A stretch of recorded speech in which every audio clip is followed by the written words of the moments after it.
Welcome to Let's Talk with Coach Shay. I'm Coach Shay, and I am so grateful that you're here to explore, to transform, to grow, to tap into your unlimited potential. Today, I'd like to dive into something very personal. You know, I've been reflecting. 2024 for me isn't just another year. It feels as though it is a profound marker. It feels it's the end of 2020, in fact. Now, you might be thinking, Shay, what are you talking about? But stay with me here. You see, I don't know how you feel, but I feel like 2020 was such a shock. It was such a transformation, and it's been giving for the last 4 years. That single year changed everything for me.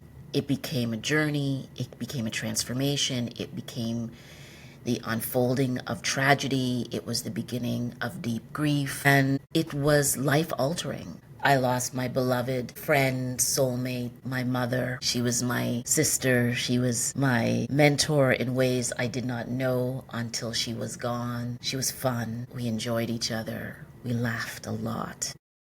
What an extraordinary gift it was to know her and to be her daughter. And the pandemic, her death, the loss of my largest client at that time, and then the discovery during my perimenopause process that's still going on, by the way, but certainly not the way it was before. Things are so much better. I discovered during that process that I had a growth on one of my kidneys and went through lots of tests, CTs, MRIs, and it was life altering. I had to have it removed, and thus began another type of grief, dealing with your mortality. I'm so grateful to be alive. I'm so grateful that the growth turned out to be benign, but it took me down a path of fear and anxiety in a time when I was already experiencing so much loss and change like so many people. And I truly feel that it was the beginning of a neurological, physiological, philosophical, psychological change. That was 2020. It was shocking. It was stunning. And then 2021 was exploring and healing and probing and piloting and trying new things and seeing myself in a different way and dealing head on with fear. And for me as a coach, it was so profound because I now had to really apply what I had coached so many other people to do. I had this feeling that I had it down, and then 2020 took me out. So I had to experiment, and I had to poke and try things and push and face my greatest fears. And what I discovered in facing my greatest fears was this new roadmap. Because it wasn't just about remaking myself. It was that the world was and is being remade with us in it. And there's this silent, invisible, it's a sensation, it's an idea, it's a belief system, I think. It's a paradigm, actually, that we live in, that as you get older, you become less valuable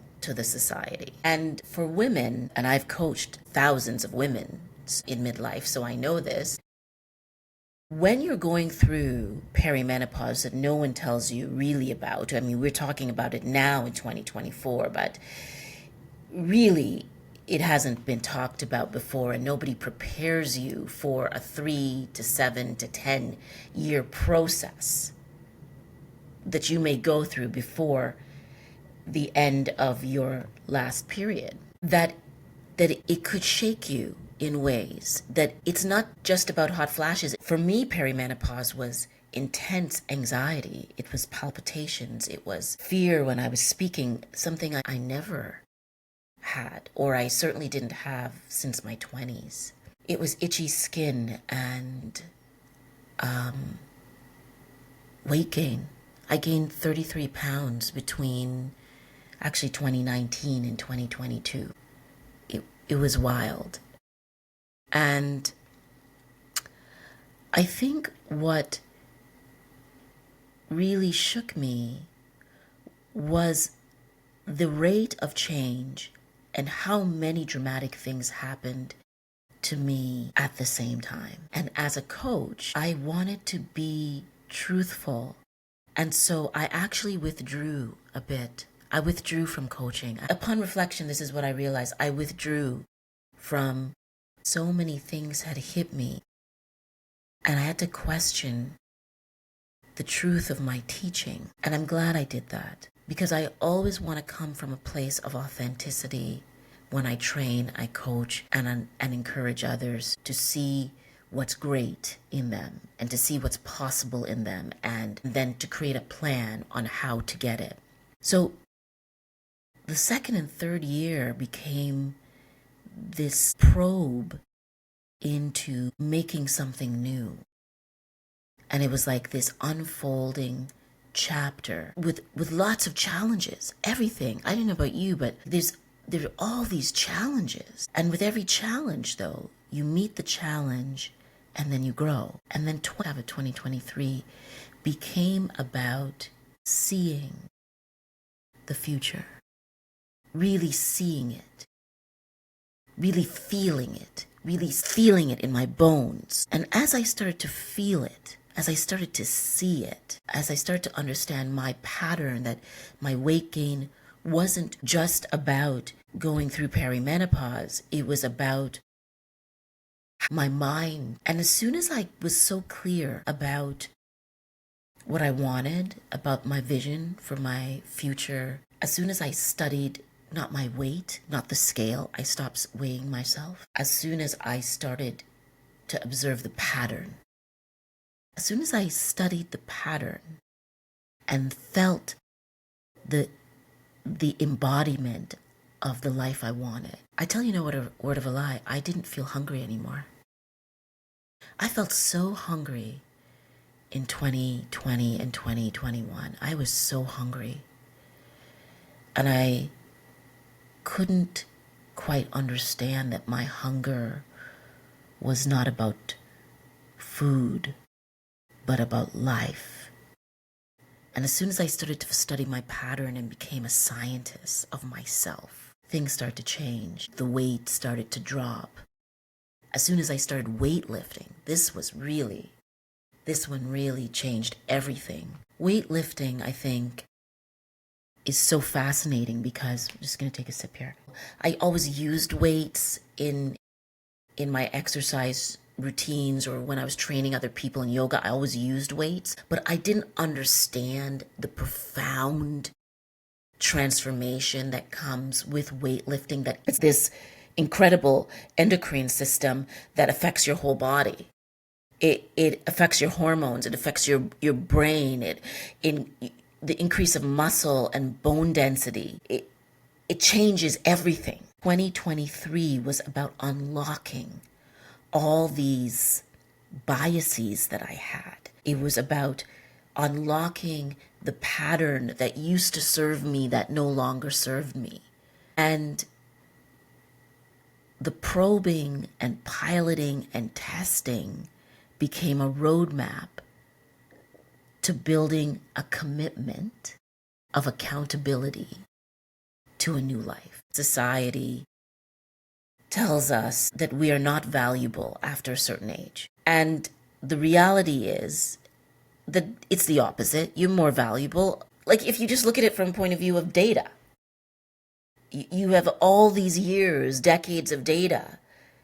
The question is, how do you apply it to the new world in which you are living? I think midlife is a calling, and I don't think it whispers. I think it picks you up and it shakes you hard. And you have to have the strength and the vision to hear the message and adhere to it and say, I do not believe what society says about me. I do not believe that I am less worthy, that I do not have meaning, that I am less productive, and that my best years are behind me. I do not believe that. This has to become your mantra. We have to understand that society is wrong about this, that midlife is actually a new beginning.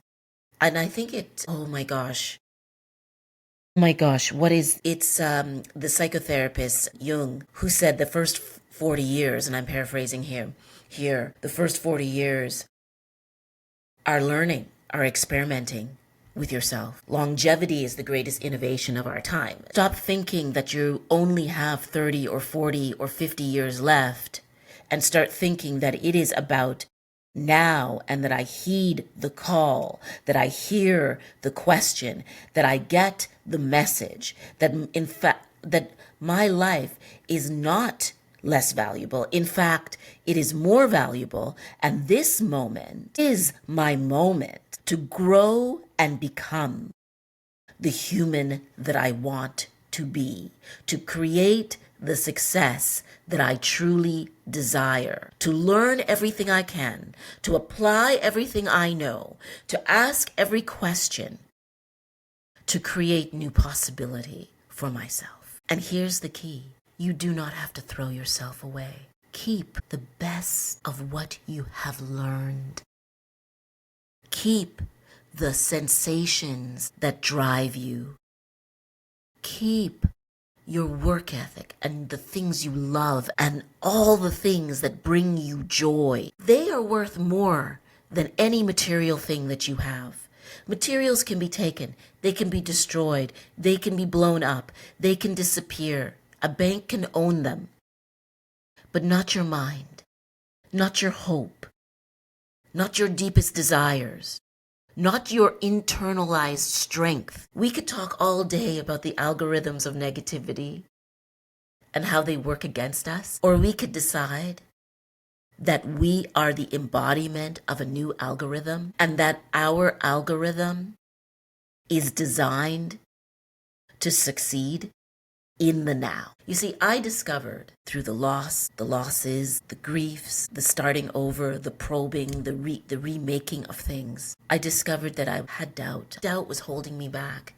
And I think when I had to face my own mortality and I had to deal with my health event and I had to address the physical, psychological loss of my mom and a number of other essential people to my life, I had to demand that I rise to the person that I believed that I could be. And I'm telling you that that is the same calling that you have. We are all called the same. Things can break you or they can grow you. Here's what I know for certain is that when tragedy and trauma hit you, you have to feel it, you have to grieve it, and then you have to make a conscious choice about whether or not the pain that has come into your life is going to expand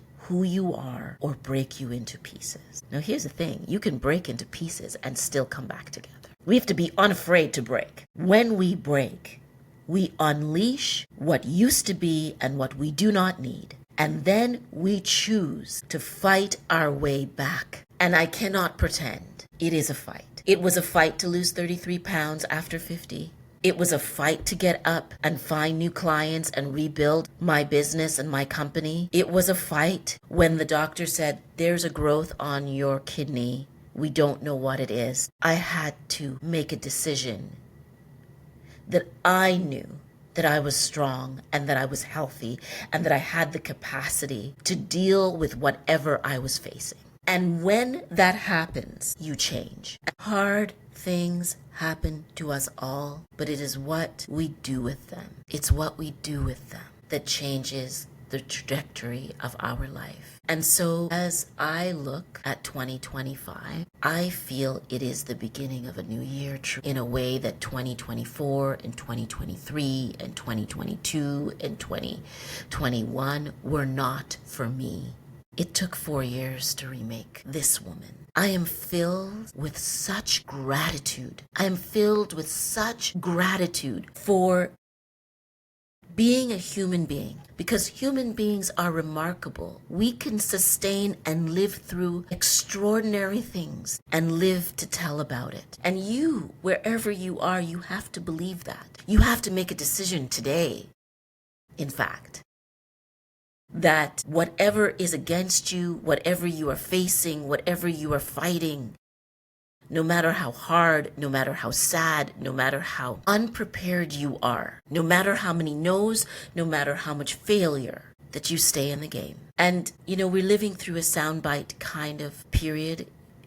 There isn't a lot of time or space for nuance and connection and really thoughtful conversations. But here's what I've learned. The very complexity that might seem like a weakness to many, the very complexities that we have to work through and muddle through and cry through and break through to get somewhere, that's our superpower. That's our superpower. Our complex resilience, our multi-dimensional resilience is our superpower. Think about it. Meaning, purpose, real relationships. None of these things can be rushed. None of these things can be made overnight. They all require exactly what everyone claims they don't have enough of: time, space, patience. And you know what? That's okay. The trick isn't to fight against this reality, but it's to learn, to bring your full self to the complex world in which we are living. Be with the people who want your complexity. Be with the people who have patience for who you are and what you are. Because I'll tell you, they will come.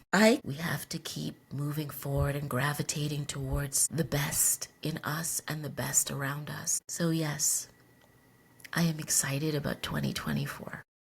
2025. I am excited about 2025. Really excited. Because 2020 has lasted 4 years. It has transformed the impossible for me. And I think it can do the same for you. I just want you to know that wherever you are and whatever you are going through, you can get through it. You are bigger and greater than every challenge in front of you and even inside of you. Until next time, I am Coach Shay. I have so much love for you, and I wish you well.